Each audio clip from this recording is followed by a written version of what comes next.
Olá, meu amigo, minha amiga, concurseiro, estudante, entusiasmado, entusiasmada de direito previdenciário. Agradeço mais uma vez por você estar aqui em minha companhia nesse estudo, agora dos regimes previdenciários. Vamos aqui para o título da aula. Regimes previdenciários. Mas o que é isso, Eduardo? Bom, aqui tem algumas siglas que é importante você ir se familiarizando aos poucos, porque você vai ter contato com elas durante todo o estudo de direito previdenciário. E o primeiro regime, essa sigla estranha aqui, é o regime geral, RG, de regime geral da Previdência Social. Depois, nós veremos o regime próprio de Previdência Social. Tem uma diferença aqui que você vai ser apresentado a ela no instante correto. E regime complementar de previdência. São os três regimes previdenciários que existem e que é importante você já ir se familiarizando com eles. Ainda nessa videoaula, nós iremos introduzir um pouquinho mais o estudo do RGPS, do Regime Geral de Previdência Social. Aqui tem um esquema para você que está entrando no estudo do direito previdenciário, para você poder gravar os três regimes previdenciários. Primeiro, o regime geral. O que é o regime geral? Aqui para mim. O regime geral, como o próprio nome diz, é aquele que está destinado à grande maioria das pessoas. São aquelas pessoas que trabalham na iniciativa privada. São aqueles empresários, os empreendedores, os empregados domésticos, aqueles que trabalham no porto, que trabalham na área rural, como empregadores, ou então como empregados rurais, trabalhadores ali sol a sol, sendo segurados especiais ou não, nós iremos tratar um pouquinho disso com você. Ou seja, é para a grande maioria das pessoas, a exceção não estará no regime geral. Até alguns servidores públicos, nós veremos, estarão no regime geral. Nem todos os servidores públicos participam do que a gente chama de regime próprio, aqui para o slide, que é o segundo tipo de regime previdenciário. O que é regime próprio, Eduardo? Aqui para mim.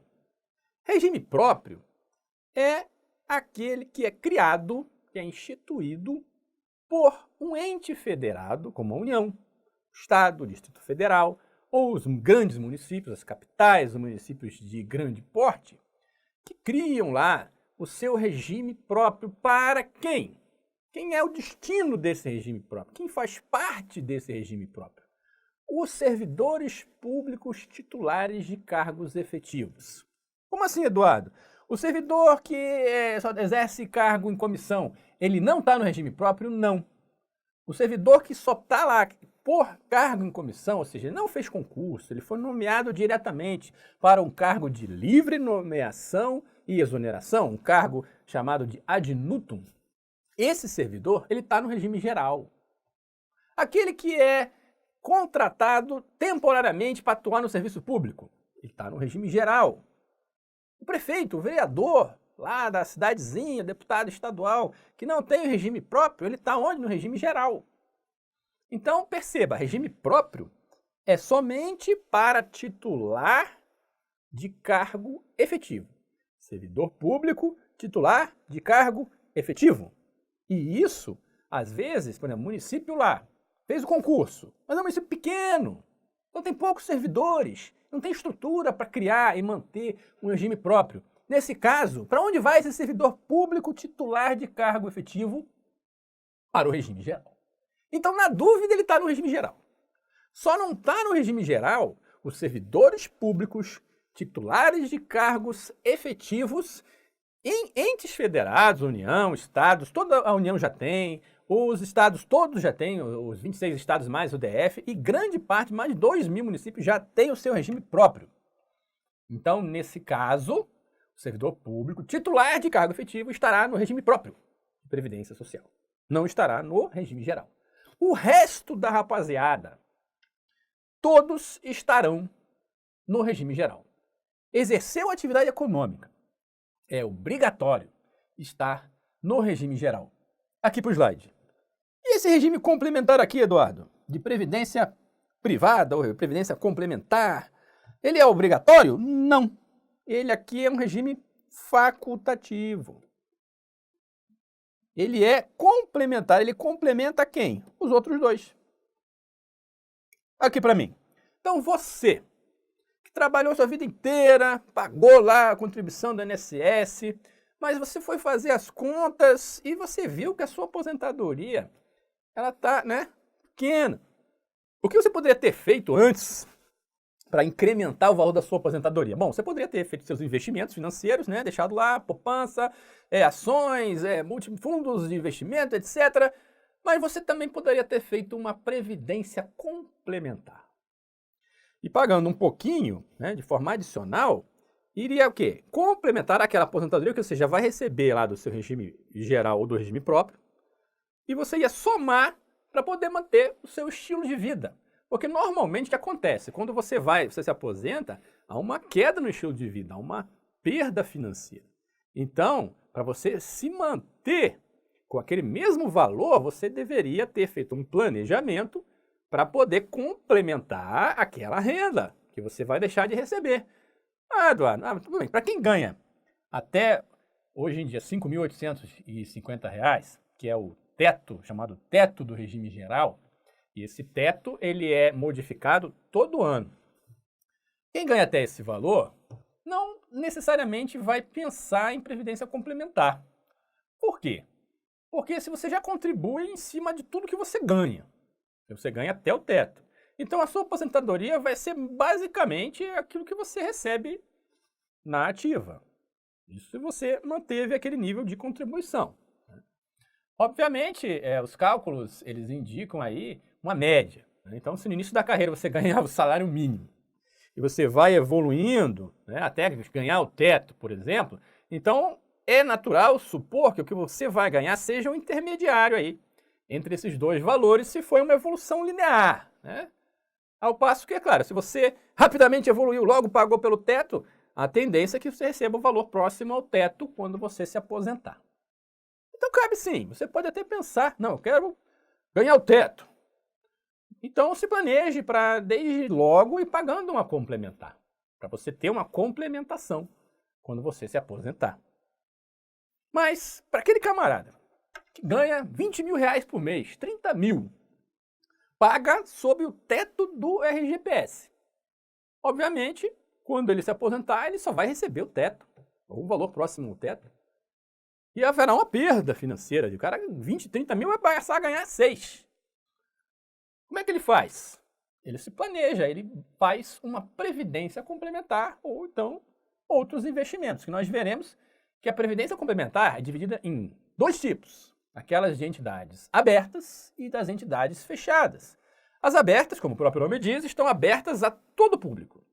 É uma aplicação financeira que você pode contratar num banco, ou numa corretora, ou numa financeira de sua confiança, uma seguradora. E, obviamente, vai rendendo como um investimento. Veremos que tem a questão fiscal, tem um incentivo fiscal para você aplicar na previdência complementar, com tributação regressiva. Você deixa de pagar imposto agora para pagar imposto menor no futuro. Então tem algumas vantagens. Mas é importante que seja uma seguradora sólida, um banco sólido, para que você não tenha necessidade aí de recorrer à justiça e outras coisas por calote, por má gestão desse plano. Mas o fato é, você quer manter o nível de vida que você tem na ativa, se preocupe com uma previdência complementar, que é o terceiro regime previdenciário existente. Voltando aqui para o slide, então, recordando, nós temos o regime geral, o regime próprio e o regime complementar. O artigo 201 da Constituição Federal, ele trata do RGPS. Tem muita coisa nele, muitos parágrafos, que nós estudamos em detalhe no nosso curso regular, sobre o funcionamento do RGPS, e que dá justamente as diretrizes, as balizas lá para a lei de benefícios, que é a lei 8.213. As diretrizes estão tiradas aqui do artigo 201, por isso que é um artigo importante que você conheça. Nós não teremos tempo nesse minicurso para ver todos os parágrafos em detalhe, mas por isso é importante você ler a Constituição. E se você gostar das nossas aulas, adquira o nosso curso regular, que o nosso estudo lá está sistematizado, está detalhado, com questões afirmativas de prova para você treinar e se preparar bem para a sua prova. Mas vamos lá, no 201, No caput, na cabeça do artigo, está escrito: a Previdência Social será organizada sob a forma de regime geral. Aqui está o RGPS, o Regime Geral da Previdência Social, que tem duas características importantes e básicas que você não pode esquecer. Caráter contributivo. A Previdência, ao contrário da assistência, ao contrário da saúde, ela tem caráter contributivo. Você precisa contribuir. Os segurados do regime geral, eles contribuem, seja empregado, empregado doméstico, trabalhador avulso, contribuinte individual e o segurado especial, que nós veremos um pouco isso na próxima videoaula, os tipos de segurados aí do regime geral, todos contribuem. E a filiação é obrigatória.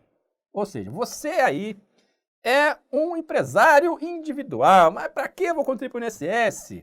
Você é um ambulante, você vende coco na praia, você vende aquelas coisas de artesanato, né, que as mulheres adoram e compram na feira da cidade. Eu preciso contribuir para o INSS? Precisa! Você tem que se filiar, que se vincular obrigatoriamente. Na verdade, a filiação é um conceito, aqui para mim, a filiação é um conceito importante no estudo do direito previdenciário. Ela é diferente da mera inscrição. Inscrição é você ir lá preencher o formulário, dizer seu nome, entregar lá o comprovante de residência, mostrar o seu CPF, identidade, etc. e fazer sua fichinha, seu cadastro no INSS, na Previdência Social. Isso é inscrição. A filiação é algo superior. É um vínculo jurídico, é uma relação jurídica que é criada entre você, trabalhador, e o INSS instantaneamente.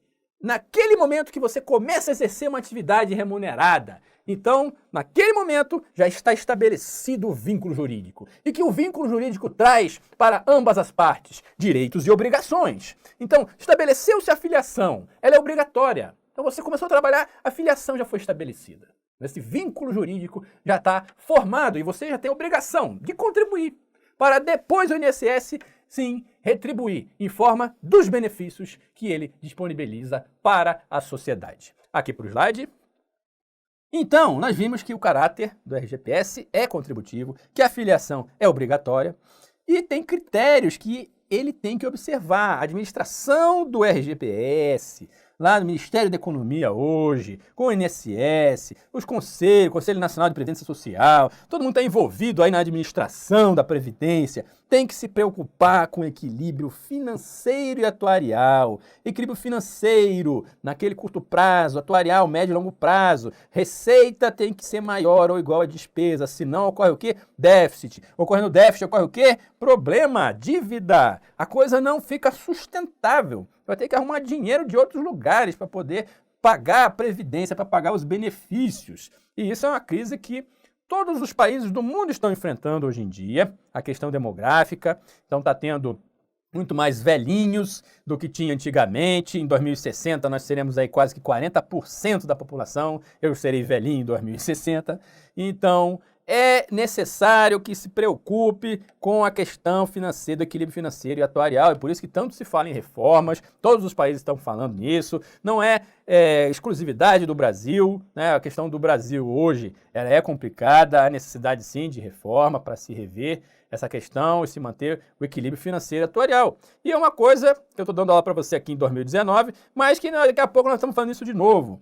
Porque não se consegue evoluir para uma reforma que seja efetiva, que preserve aí durante décadas aí. Obviamente, de forma incremental, a gente vai fazendo as mudanças que se fazem necessárias, né? Mas o fato é que está lá na Constituição, né? Isso aqui os deputados, senadores, governantes, eles se preocupam, porque está lá também. Equilíbrio financeiro e atuarial é premissa, precisa haver. Tá, o Constituinte determinou. Então não se pode fechar os olhos para esse tipo de coisa. E hoje existe um déficit bastante grande, bastante considerável, que tem que ser, obviamente, atacado. Revisando aqui, caráter contributivo do RGPS. Sem contribuição, não usufrui dos benefícios. Não dá, tem que contribuir. É como um seguro, que você contrata para ter o sinistro, em caso de sinistro, depois você ter o seu seguro concedido, né? Você ter proteção contra as contingências sociais, contra os riscos sociais, como morte, invalidez, idade avançada e doença. Filiação obrigatória para quem exerce atividade remunerada. Então, o camelô lá, ambulante, o freelancer, quem trabalha em casa, mas ganha dinheiro, tem que ganhar dinheiro, né? Não pode trabalho voluntário, não entra aqui, tá? quem ganha dinheiro, ele precisa, obviamente, ir lá se inscrever no INSS, porque a filiação é obrigatória. E o equilíbrio financeiro atuarial são características importantes. Curto prazo, equilíbrio financeiro, normalmente é um ano, aquele ano que nós estamos vivendo. Então aqui, por exemplo, essa aula está sendo gravada em 2019. Então, no ano de 2019 tem que ter a preocupação se a receita é igual a despesa, ou pelo menos igual, né? Pode ser maior. Se for maior, beleza, poupa aí para um excedente aí para anos difíceis. Mas se não for, ocorre o déficit. Então o déficit precisa ser financiado por normalmente dívida. E a dívida vai, que nem uma bola de neve, o país indo para o buraco. Alguma coisa precisa ser feita para que a receita seja maior ou igual à despesa. Então, equilíbrio atuarial, né? São contas complicadas, né? Com muita estimativa, usa-se estatística aqui para você fazer previsões, né? De como a coisa acontecerá no médio e longo prazo, né? Previsões até de 100 anos daqui para frente. Obviamente, muito chute aqui, mas tem uma ciência, né? As ciências atuariais que se dedicam ao estudo dessa questão aí, das previsões de médio e longo prazo, em que a receita ela precisa ser maior que a despesa. Se não for, vai ter que fazer alguma coisa para aumentar a receita ou diminuir a despesa. A afirmativa de prova. Segundo decreto, esse decreto aqui é o Regulamento da Previdência Social. A gente chama muito de RPS, né? Abreviatura, sigla. Previdência Social será organizada sob a forma de regime geral, né? Aqui ele copia o artigo 201 da Constituição, né? Tanto a lei lá da 8.213 como o próprio RPS, né? Traduzem as diretrizes aí da Constituição do artigo 201. Né? Caráter contributivo, filiação não. Opa, que ela escorrega na casca de banana. Como é que o decreto poderia contrariar a Constituição se na Constituição está filiação obrigatória? Então a questão está errada, né? Ainda errou aqui no final também, né? Se você perceber, observados critérios que preservem somente o equilíbrio financeiro, não. É o equilíbrio financeiro mais o equilíbrio atuarial. Então a questão está duplamente errada. Regime próprio. O regime próprio, ele está lá no artigo 40 da Constituição Federal. É importante você estudar direitinho, principalmente nos concursos para tribunais, costuma cair bastante, né? Nem tanto no concurso do INSS, nem tanto no concurso da Receita Federal, mas concurso para tribunais e outros cargos costuma cair bastante em detalhe o regime próprio. Mas aqui nós estamos num curso introdutório, é importante você ter uma noção do que é o regime próprio. Essa noção cai em qualquer concurso. Aos servidores titulares de cargos efetivos, de quem? Da União, dos estados, do DF, municípios. Entra Banco Central? Entra, porque é autarquia. Então inclui lá suas autarquias e fundações também. Né? É assegurado um regime de previdência de caráter contributivo. Até aqui é igual ao regime geral. Mas tem aqui um caráter solidário. Opa, o que é isso aqui, Eduardo? Aqui para mim. Quando você for estudar mais a fundo o direito previdenciário, a questão das contribuições, no regime geral existe a chamada contribuição patronal, que é a contribuição do empregador, do patrão, da empresa, ou equivalente à empresa. Né? Ele contribui, sim, para o custeio do sistema, para a manutenção do sistema.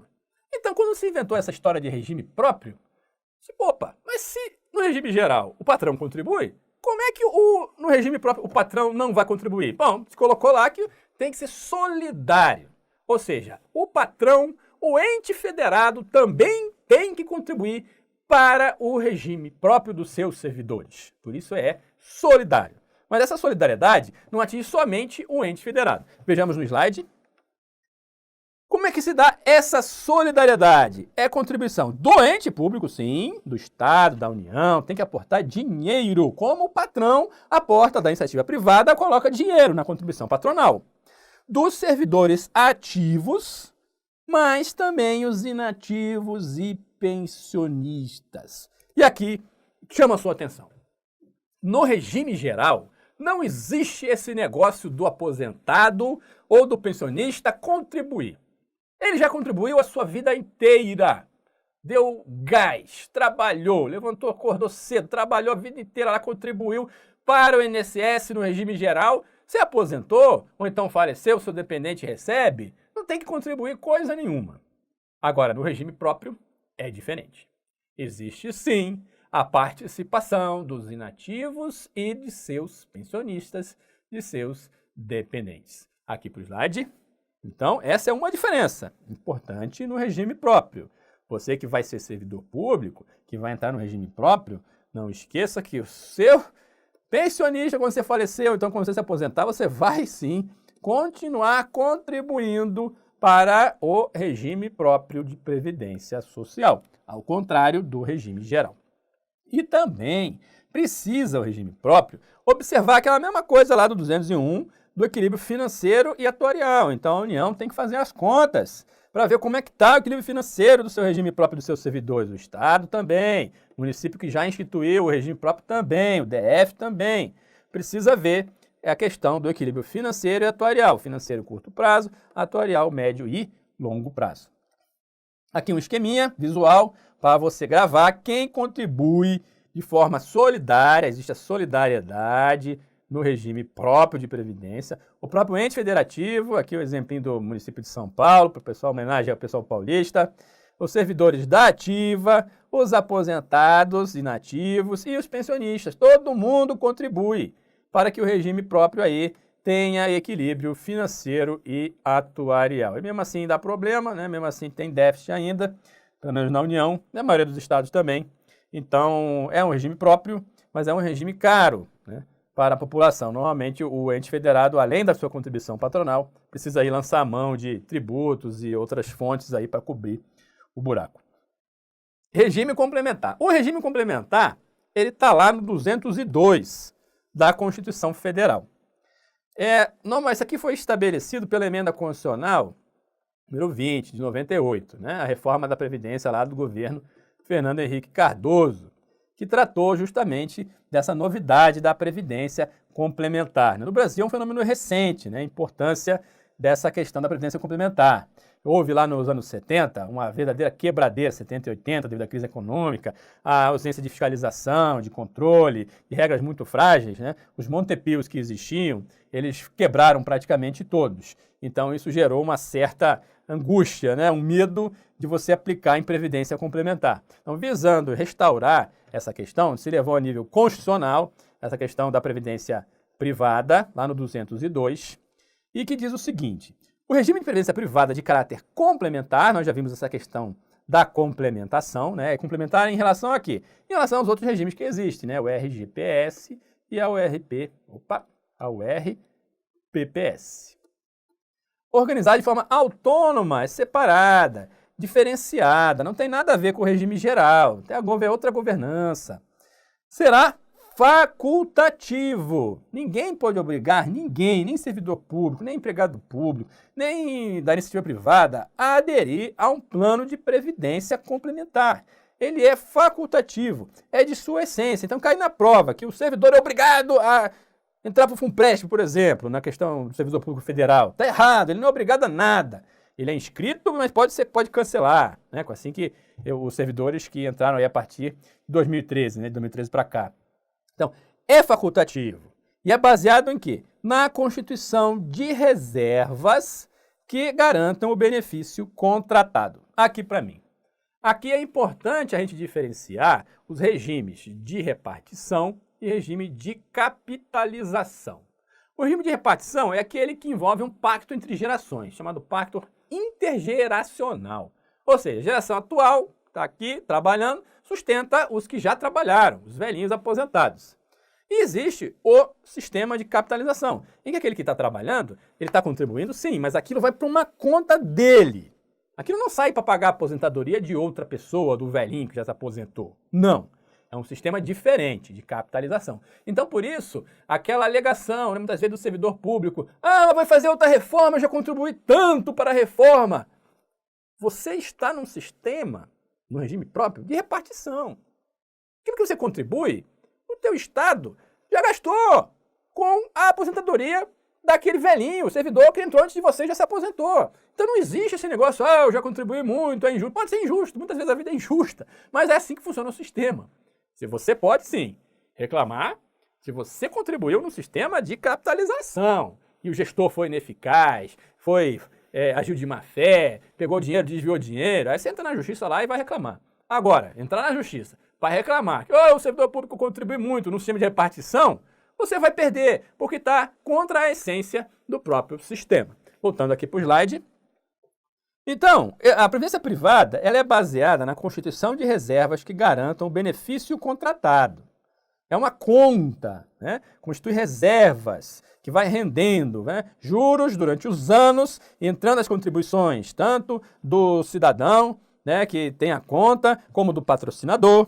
E aí aquilo vai fazendo um caldo, vai rendendo juros e juros sobre juros, que vai dar lá na frente um montante para pagar os benefícios referentes ao plano contratado. Regulado por lei complementar, aqui você tem a lei complementar 109, que é onde nós iremos também, em nosso curso regular, se dedicar a estudar em mais detalhes. Essa lei, a 109, dispõe sobre o regime de previdência complementar e dá outras providências. Lembrando, né, que esse regime de previdência complementar é como se fosse uma poupança, como se fosse um investimento, uma aplicação financeira que você faz para complementar a renda do quê? Que você vai ganhar lá referente ao regime próprio ou ao regime geral, dependendo se você é servidor público titular de cargo efetivo ou não. Aqui tem alguns riscos cobertos pelo RGPS, está lá, ainda no artigo 201, cobertura dos eventos de doença, invalidez, morte, idade avançada, a própria definição aí de previdência, né, visa justamente cobrir esses eventos, né. E alguns benefícios, aqui eu trouxe o exemplo, auxílio-doença, né, o camarada fica lá afastado aí por mais de 15 dias, então a partir do 16º dia ele tem direito aí ao auxílio-doença. Tem a por invalidez, ou seja, um benefício aí por incapacidade permanente para o trabalho. Então, são benefícios aí que visam cobrir, né, a invalidez, a doença, você tem a morte, a pensão por morte, idade avançada, a aposentadoria por idade, por exemplo. Proteção à maternidade, você tem o salário maternidade, é outro benefício para proteger a gestante, a mãe que tem um recém-nascido, que foi também estendido a quem adota. Então, é um benefício aí também previdenciário.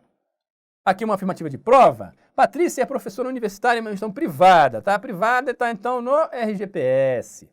Casada há 5 anos com Gustavo, conseguiu engravidar, proteção à maternidade da gestante, observados critérios que preservem o equilíbrio financeiro e atuarial, sempre o RGPS obedece isso, será atendida, nos termos da lei, pela assistência social. Opa! Sabemos que salário maternidade é um benefício o quê? Previdenciário. A assistência social organizada sob a forma de regime geral, olha só que baboseira, que confundiu aqui, tentou levar você ao erro, mas você esperto já detectou que a assistência não é organizada sob a forma de um regime geral. Quem é? A Previdência Social. Independentemente de filiação, não, precisa filiação, é obrigatória. E contribuição também precisa de contribuição. Quanta besteira numa questão só, essa você ia pescar, a questão está errada. Terceiro, proteção ao trabalhador em situação de desemprego involuntário, tá?